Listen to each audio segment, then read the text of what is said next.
Priests were called the Druids, or referred to as sorcerers, wise men. They dabbled in darkness and death. They were evil. It was said that they drank blood. It was known that the Druids drank blood and were involved in human sacrifice. They believed that Stonehenge in England was built by these priests and that it was a place of human sacrifice.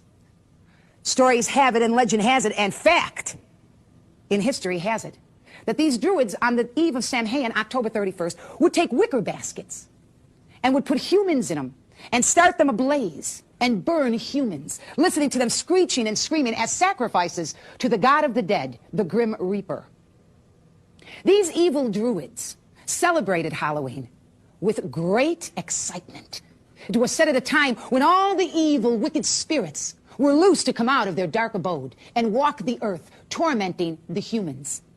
And so the Druids taught the Celts, taught them to dress up in weird, ghoulish outfits and put out little fruits and vegetables on their porches of their homes so that these wicked, evil ghouls and fairies and spirits would not harm their home or attack their livestock.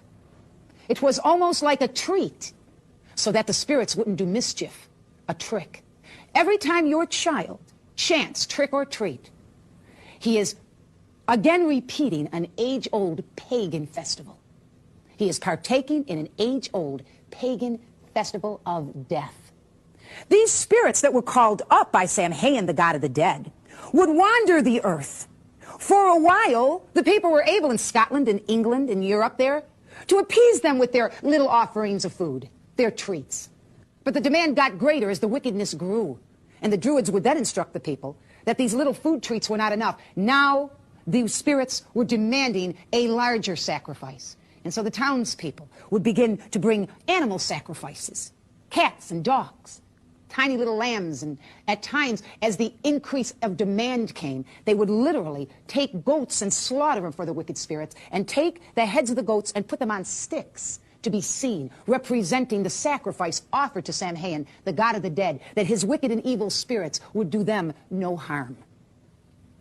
It is also believed, and I studied as a practicing witch, that the 31st was a time when Diana, the goddess that I worshipped as a practicing witch, would go into a deep sleep.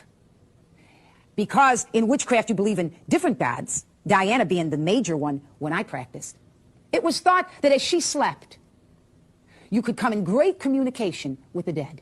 It was said that on this particular day, that the screen between life and death was very thin. As wickedness grew in those days, and Halloween, or Samhain as it is called, was celebrated, the demand became greater, and now humans were demanded. The Druids would come in gruesome dressed-up outfits to entertain the wicked spirits, to partake of their evil on that evening. And they would come to the homes of these innocent villagers, and they would come up demanding a virgin as a sacrifice on the New Year celebration, October 31st. They would tell these frightened families that if you did not give us a virgin sacrifice to appease the wicked spirits, someone in your house would die.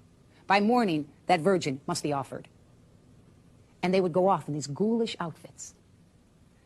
If a child was not produced by daybreak, a blood hexagram was put on the home of that parent with an evil face carved into a squash in those days, or a pumpkin, setting on their porch with burning coal within, lighting up this gruesome face.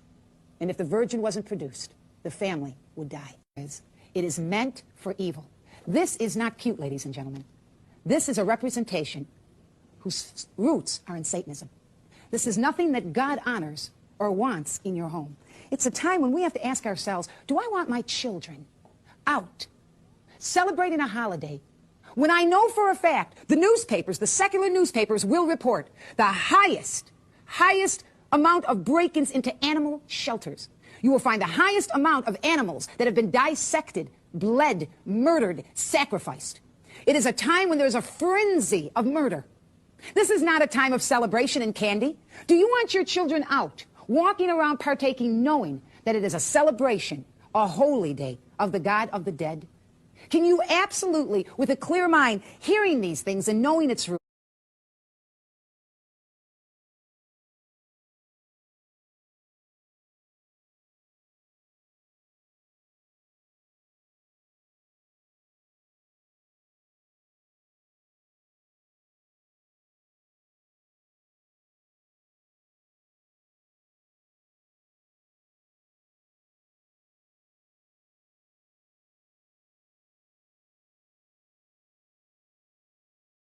say that God doesn't mind? You know, the Bible says in Deuteronomy, regard them not that do sorcery and witchcraft, that are spiritualists. If you look and you find out what regard them not means, it literally means have nothing to do with them.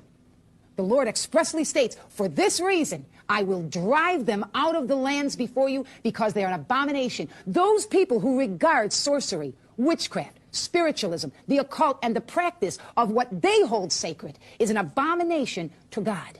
And those that partake are partaking of that which God calls an abomination. What do I tell my kids when I say to them, you won't be going out this year? We won't be celebrating or acknowledging a holy day that witches throughout the world will celebrate, that's rooted in evil and death, that is literally a night for Satan and wicked, evil demons to walk the earth. What do you say to your kids? I'm going to tell you what you say to your kids. You tell your kids the truth. You tell your children the truth. You explain these things to them. You say, well, Carol, you know, it's gory and it seems kind of icky. How do I tell my children these things? Ladies and gentlemen, they see enough and hear enough between television and what they learn at school and what they hear through music that I don't think anything you can share in honesty considering this holiday is icky and weird. I think we need to sit our children down and teach them in the way that they should go and tell them, ladies and gentlemen, you cannot redeem Halloween. You cannot go out with a clear conscience partaking in a holiday that is rooted in Satanism. That during that night when your children are parading the streets, dressed up in, you may say, well, I don't dress my children up in anything ghoulish. My little girl goes out as an angel, or my little boy is dressed up as a shepherd. It is a day of celebration that comes from darkness and evil, 4,000 years old. It is a day that celebrates death and murder and violence. And while our children are out